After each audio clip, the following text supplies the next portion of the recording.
faculty team member who was internationally known said, come to my office.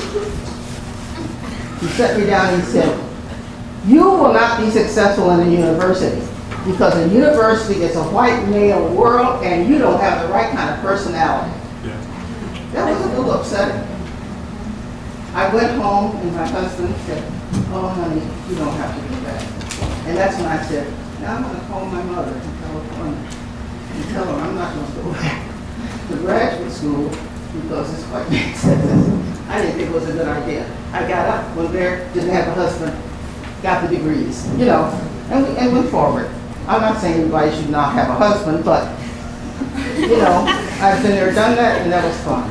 Yeah. So, yeah.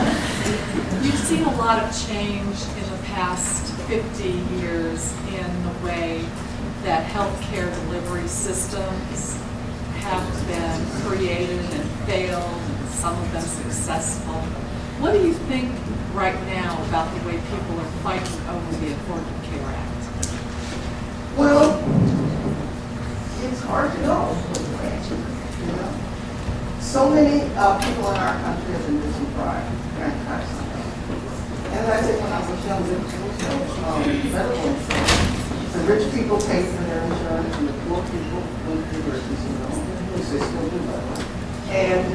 And then the great masses of us, you know, figured out how to pay for it or keep the bad sheets or whatever.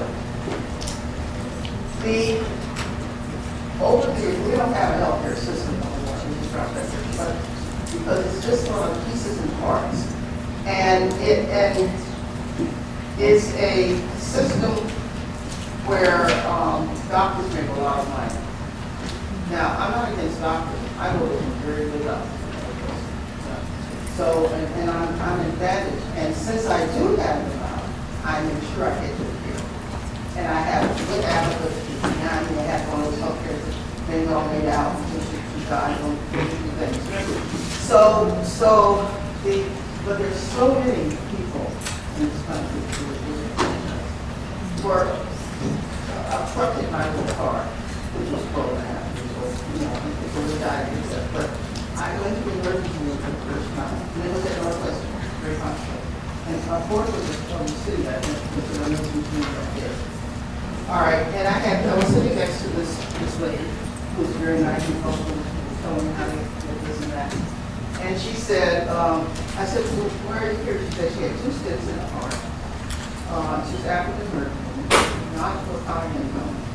And she said, I said, she had 3 teeth pulled at whatever time she needed.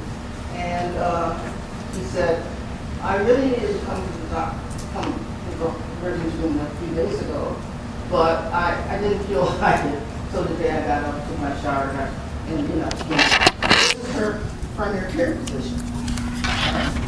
So this has been going on for 50 years, or whatever, number of years. But I don't know if she knows that she can have a private doctor or not, right? Or that she has any kind of insurance. So when you talk about, you know, part of the problem in this country now, there used to be a compromise thing that people could do, and something happened to that. So something went wrong in the nation. I really heard about that. But there are lots of people who are working hard at low salaries who cannot get health care. And how do you give them health care? All right? This is not true for anybody in this room. Not true for your dean, like me, any of us. We know how to get good health care. And many of you may be on your mother and father's name anyway. And you're in a town that has a good health care system, or you're from Columbus that has a very good, or from Cleveland that has Cleveland Clinic. I mean, you're in the middle of good things. But lots of people aren't.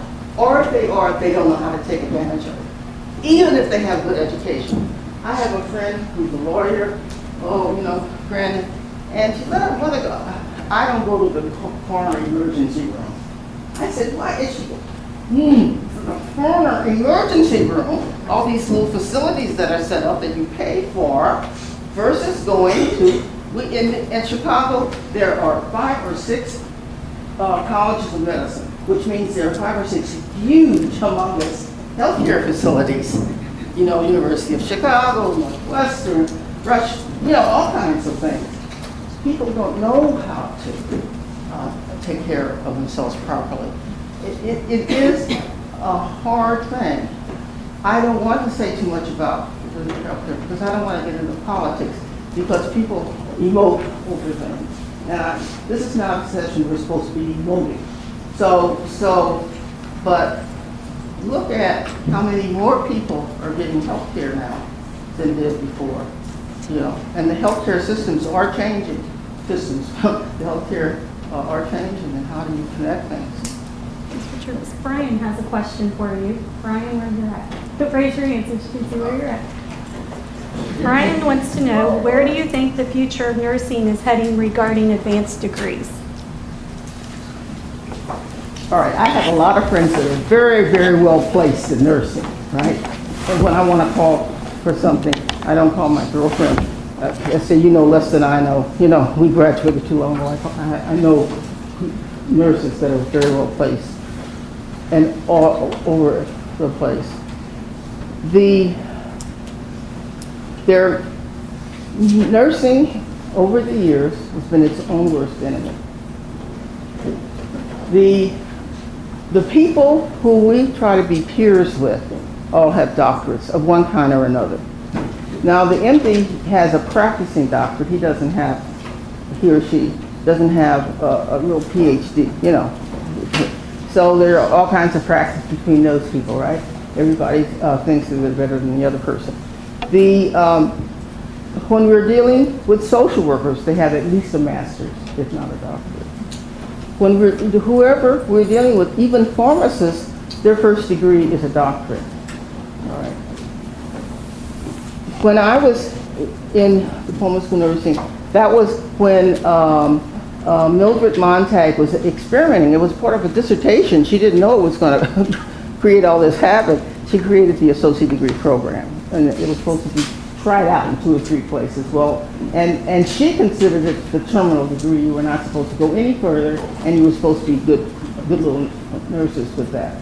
Well, of course, people don't do that in America, you know, so therefore.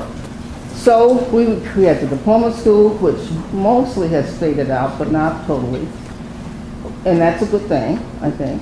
The associate degree, the baccalaureate degree, the master's, and sometimes the master's as the first degree, you know, because you can have a bachelor's and go into some master's programs, and then the doctorate.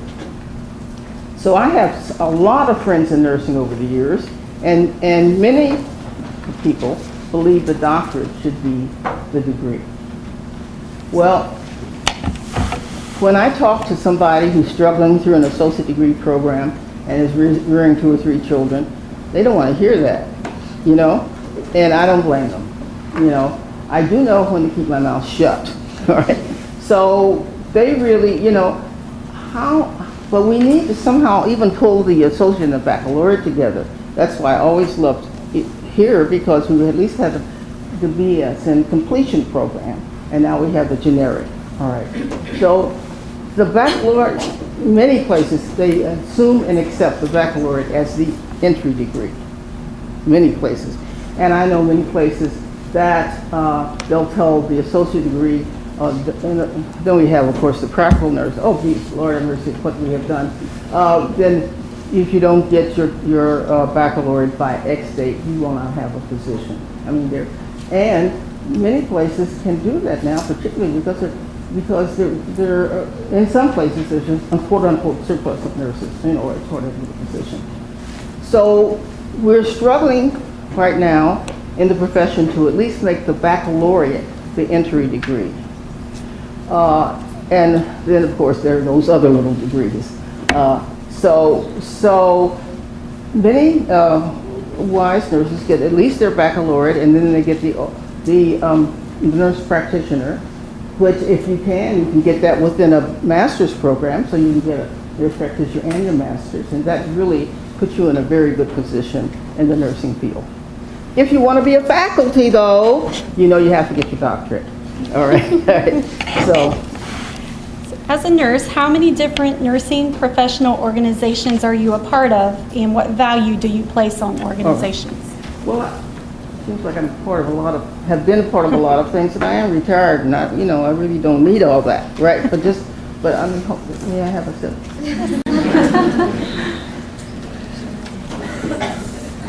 But I've always been part of American Nurses Association. ANA is the professional organization, and all nurses should belong to the ANA.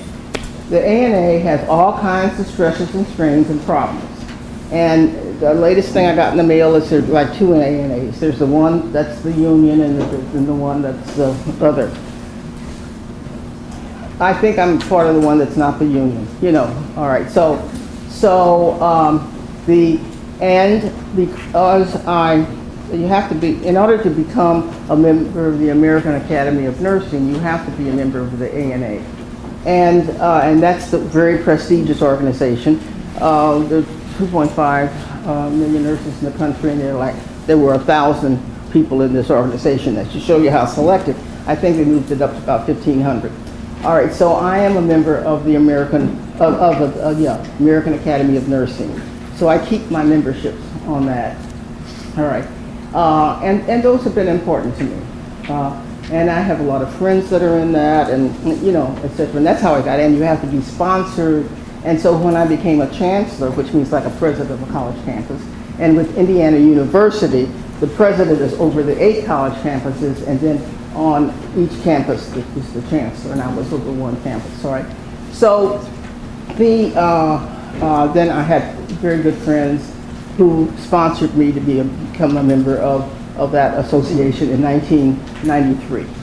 All right, and I am also a member of the National Black Nurses Association, which has always been close to my heart. It was started in 1970 or 71, and I have been a member for over 40 years. I was the editor of their nursing research journal, which is a very good journal. Your library should have it. I won't look in the library. And it's a really good, and it's really a good research journal. And it's called the Journal of the National Black Nurses Association, And I was the editor for 15 or 16 or so years. I'm not the editor, thank goodness now. So it started in the 80s, and then I became the national president of the National Black Nurses Association, for which I was for 4 years. I think it was from either 98-ish to 2002 or around those years. All right, I think I was the 8th president. And I always go to the national meeting. I try not to get into politics, of it. I don't feel the need to do that anymore, but I always participate and are supportive and try to mentor people who want to be in leadership positions, and also try to mentor younger people who are working on different degrees. Those are the 3 that I always maintain membership of. Okay. Mm-hmm. What advice would you give to nursing students to handle stress and emotions outside of school? Don't drink too much. It's not good for you. All right. Now, even in all my positions, I was like the one, sometimes the only black or this and that, and I had to have a good friendship system. And in those days,